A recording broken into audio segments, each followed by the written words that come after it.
Hello friends, now we are discussing about the mental status examination. In this video, first we are discussing about the contents in the mental status examination. Later there is an example how it can be documented. The contents include the general appearance and behavior, the psychomotor activity, the speech, thought, perception, mood, and the cognitive function.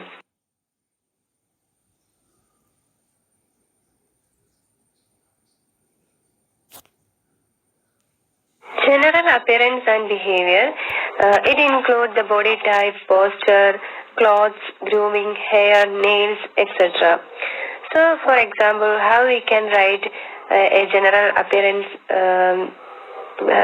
and behavior. This is a 23-year-old male who appears his age. There is a poor grooming and personal hygiene. This is an example.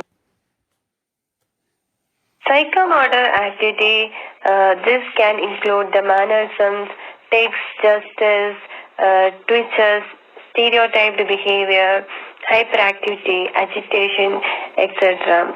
The taken out of movement which can result due to drug side effects of TD or EPS, etc. And describe the restlessness, and pacing and other physical manifestations can be included in the speech described in terms of its quantity, the rate of production, and the quality, such as very talkative person or voluble, unspontaneous or normally responsive to cues from the interviewer, etc. The speech can be the rapid or slow or pressured, and it may be the emotional, dramatic, loud, slurred, etc. Any unusual noted in this. Thought can be divided into process or form and content.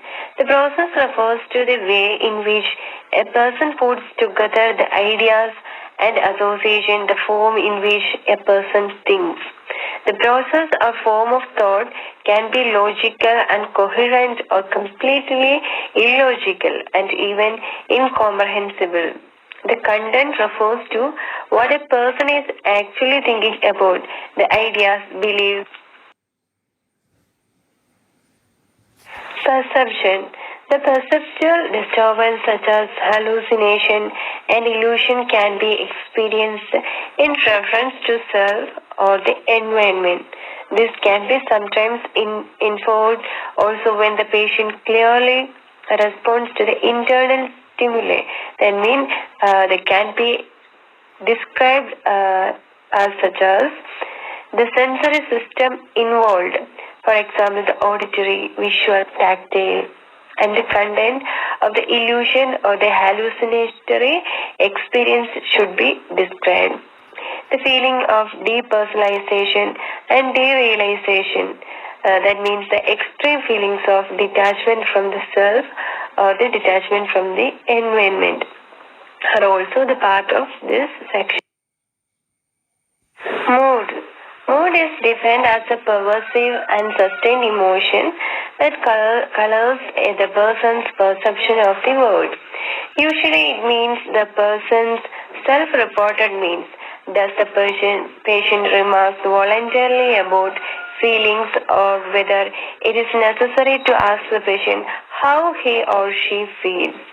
The statement about the patient's mood includes the depth, intensity, patience.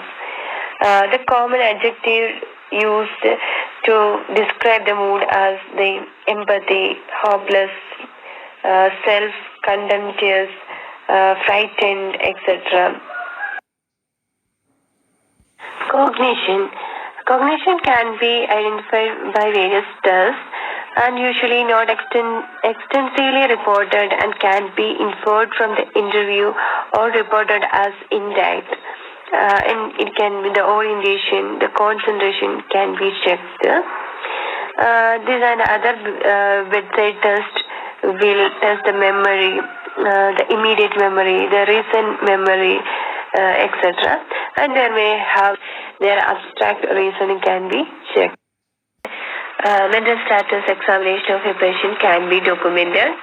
And this is a person, is a 23-year-old male who appears his age. There's a poor grooming and personal hygiene, evidenced by poor body odor and a long, unkempt hair. The patient is wearing a worn T-shirt and with an odd symbol looking like a shield. This appears to be related to his delusions that he needs antivirus protection from people who can access his mind. The patient was cooperative initially, but not towards the end. There were no abnormal psychomotor movements. His eye contact was poor throughout with some intermittent piercing stares. There is loud, halting, and monotonous speech. The thought process was disorganized with tangentially and loosening of associations. The thought content had bizarre psychiatry delusions and delusions of thought withdrawal. The insertion and broadcasting, the perception consisted of auditory hallucinations, which were command in nature with homicidal instructions. The patient is responding to the internal stimuli. Insight is poor, the judgment is poor, as he wants to kill his friend and is acting on a delusional pretext.